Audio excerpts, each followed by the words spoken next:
Thank you for joining me. My name is Mark McCready, and I'm the pastor of Everyday Hope Church, located in Wauseon, Ohio. For the next few minutes, we're going to take a quick journey through a passage that I recently preached on. What normally would be a 30-minute sermon, we're going to try and unpack in the next 15 minutes. So, if you have your Bible handy, please turn with me to John chapter 21, verses 1 to 14. Now, as we're turning in our Bibles, let me just kind of recap a little bit from John chapter 20. John chapter 20 starts off with the scene of the empty tomb. If you go back and look, you'll see the picture of Mary, and she approaches, she finds the tomb is empty. And so what she does is she quickly goes back, she finds the disciples, she tells them that she's been there and that the tomb is empty and that Jesus' body is gone. And so then what you then have is Peter and John in this foot race, and they make their way to the tomb, and they both find that it's empty. Peter's the one that goes in first, and then John, and the tomb is empty. The linens are still there, though. And it just leaves them with this very strange feeling, but they realize and they understand that Jesus is no longer there, that he's risen, and they walk away. And then Mary has this encounter with the two angels, and she hears, and then she sees Jesus.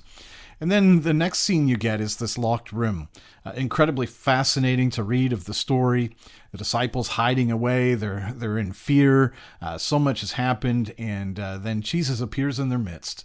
And just encourage you to, if you have a chance, to go back and read all of that. But then at this point, we get to John chapter 21, and the scene shifts quite abruptly. And John describes it as the Sea of Tiberias, the same thing as the Sea of Galilee, kind of like when we say the Gulf of Mexico or the Gulf of America. It's the same body of water. And John is just updating the information because the powers that be had renamed it, and so this is what you have. So what you get, John chapter 21, the first verse, after these things, Jesus manifested himself again to the disciples at the Sea of Tiberias. And he manifested himself in this way. Simon Peter and Thomas called Didymus and Nathanael of Cana in Galilee and the sons of Zebedee, which is James and John, and two others of his disciples were together. And this is what it says. Simon Peter said to them, "I'm going fishing." And so they said to him, "Well, we'll come with you." And so they went out and got into the boat. And that night they caught nothing. So you have this group of the disciples, Peter, Thomas, Nathanael, that's 3, James and John is 5, and then these other 2 unnamed. So you have 7 guys there, and they go out and they do what they know best. Peter is a fisherman, James and John are fishermen, and they go out into the water in their boats, and they catch nothing. Now, a couple of things. Night fishing, just so you know, water gets colder at night. That makes sense. With things being dark, it's harder for the fish to see the nets. And so normally that's what they would do, is they would fish at night when the fish come up to the top because it's a little bit cooler. They can't see the nets. Great time to catch fish, but they catch nothing. And it reminds me just of what it means as for us as human beings. We do some things and we find ourselves coming up empty. We put all of our effort into something, we put all of our strength into something, and it just results in nothing. Now, I add to this point to think about when we think of who Peter is. Peter has just come off a terrible experience where he denies Jesus 3 times, and so there's the shame of failure, and so he's partly going back to fishing because what else is he going to do? There's the guilt that is in him for having failed with Jesus. And then they're waiting for Jesus. They're sitting there waiting. And I wonder how many of us, when we failed, we kind of hunker down and we go back to the things we know. We try to lay low. But then also when we're waiting for Jesus, sometimes waiting, it seems like forever. It's like, when is he coming? When is he coming? And while we're waiting, we just kind of divert back to things that we know and we can do, and we try to make the best of the situation. And this is what I see these guys doing. And so off they go. But they're working with no return. I think about this in my own life. Sometimes doing the kinds of things that I do, I've had a number of different jobs in my life, and sometimes I just feel like in some jobs, it's like, where's the outcome? You're doing something and you can't see the results. It's one of the things, one of the reasons why I like working with wood. I can take a bunch of 2x4s, you cut them up, you add some screws, And next thing you know, you have a chair or a table. You have something concrete, something you can show for your labor, something you can show for your time. But these guys, they've been working all night. And there's the shame factor for Peter, and there's this waiting factor with Jesus and trying to, when's he coming? And they go out and they get nothing. And so there's this discouragement. There's all kinds of emotions that come into this. But what I see is this futility. And if I can just say this, just in the context of this passage, that you can be a master fisherman, but without Jesus, your returns will be nothing. You can be a master electrician, but without Jesus, your returns will be nothing. You can be a master at just about anything, but if you don't have Jesus in control, if you're not listening to the voice of God in your life and taking his direction, everything you end up doing really will be worthless. You may accomplish this or that, but in the end, it's not going to have much of any value. It reminds me of the passage in John 15, starting at verse 4, where it says, "Abide in me, and I in you. As the branch cannot bear fruit of itself unless it abides in the vine, so neither can you unless you abide in me." And then it says, "I am the vine, you are the branches. He who abides in me and I in him, he bears much fruit. For apart from me, you can do nothing." Nothing of value happens without Jesus. So with the shame of Peter and all the waiting they do, they try to do what they can, and they come up empty. And when you and I, whatever it is you're doing, you may accomplish something, but if it's without Jesus, it's really nothing. Now let's carry on in this passage, and let's see something which is really incredible. It starts at verse 4. It says, But when the day was now breaking, Jesus stood on the beach, yet the disciples did not know that it was Jesus. And Jesus said to them, "Children, you do not have any fish, do you?" And they answered him, "No." And he said to them, "Cast the net on the right-hand side of the boat, and you'll find a catch." So they cast, and when they're not able to haul it in because of the great number of fish. This truth now comes to light in such miraculous terms. When the day was now breaking. It sounds so familiar. It reminds me of Luke chapter 5. Jesus comes along after they've fished all night, and he tells them to put into the deeper waters, put out their nets, and they yield this great amount of fish.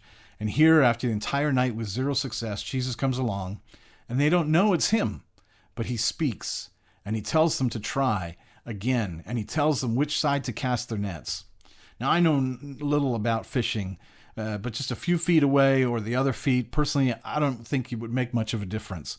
But Jesus says, try this. And they listen. That actually amazes me. They listen. Sometimes, to be honest, in my frustration, when someone gives me advice, my gut reaction is to say, "Yeah, and what do you know about this?" Or just to simply ignore them. And yeah, sure, it sounds like a great idea, but not today. And I'm just kind of shrugging them off. Give them some excuse, listen to them, but really don't listen to them. And that's kind of the arrogance of us all, I think. We get some advice from somebody, we're not really looking for advice, and we just ignore them. But here, the disciples, somewhere along the line, these disciples, they learn something, and I love this. They're humble enough to listen to the advice of a stranger. Now, yes, we know it's Jesus, but they didn't know that.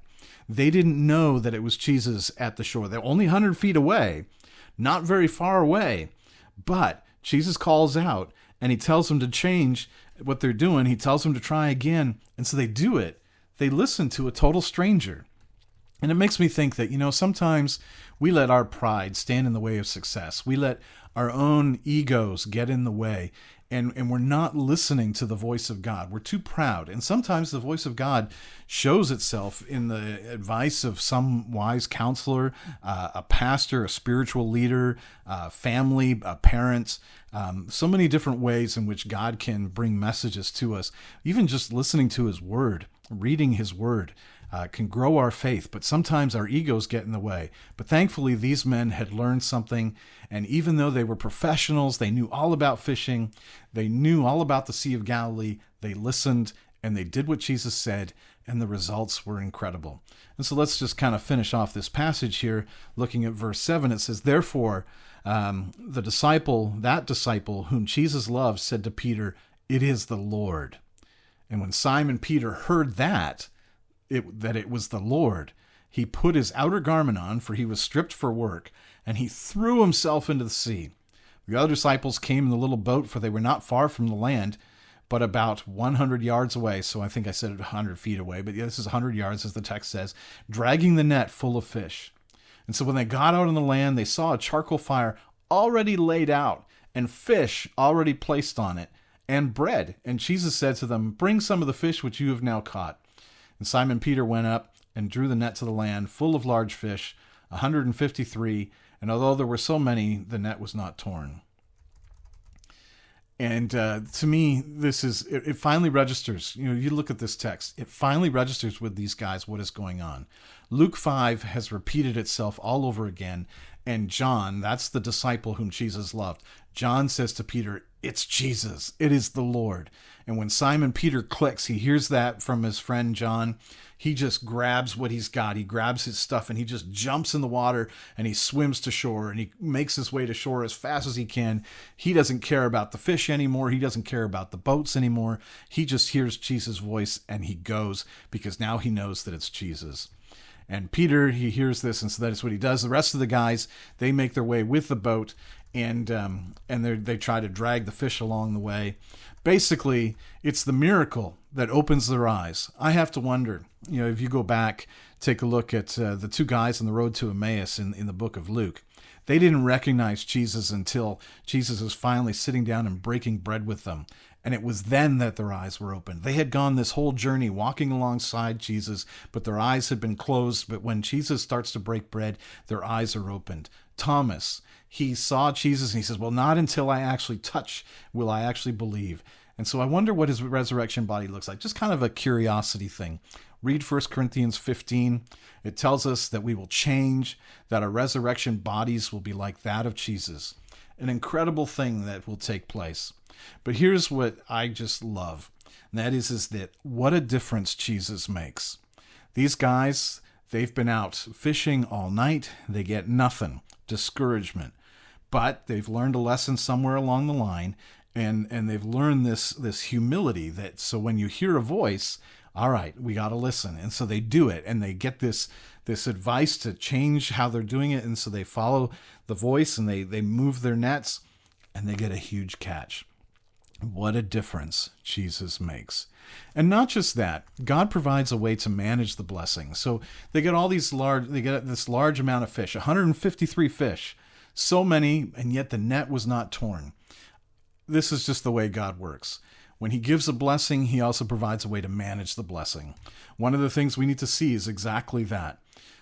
John notes there were 153 large fish, and it says, although there were so many, the net was not torn. That's significant. Maybe not at the moment for a lot of us, but when God starts to bless, don't be surprised that he'll also find a way for you to manage that blessing. Now, here's where I think we need to finish this last section. John chapter 21, verse 12. Jesus said to them, "Come and have breakfast." And none of the disciples ventured to question him. "Who are you?" Because they knew that it was the Lord. And so verse 13, Jesus came and took the bread and gave it to them, and the fish likewise. And then we have this concluding statement, verse 14. This is now the third time that Jesus was manifest to the disciples after he was raised from the dead. I love how this passage ends. If you're like me, you are where we started. And to be honest, I mentioned this, I like to do things that have concrete outcomes. I enjoy doing things with measurable outcomes. I'm working with wood. But Jesus isn't so much about production. He isn't so concerned with how much we produce. What he's interested in is relationship. And what Jesus shows here is that while he does great things, the greatest thing is not what he does as far as the miracle, but the simple fact that he invites us to relationship with him. He has breakfast already prepared, and the disciples, when they realize who is on the beach, that Jesus has miraculously provided breakfast, a fish and some bread, they give up on their own catch and they shift their focus entirely on him. And this is what really it amounts to. This message is all about not the fish, not the miraculous thing of the fish, but with the provider. The goal of our labor is not just results, but we should ultimately desire that closer communion with Christ, to be able to sit down and enjoy fellowship with him. Well, look, I want to thank you for joining me today. If you have any questions or comments about this message, I would love to hear from you. Just send an email to info@everydayhopechurch.com. Also, if you're looking for a place to worship, why not join us live in person? You can find more information by visiting our website at everydayhopechurch.com. Until then, I pray that God will grow your faith as you listen to and study His Word.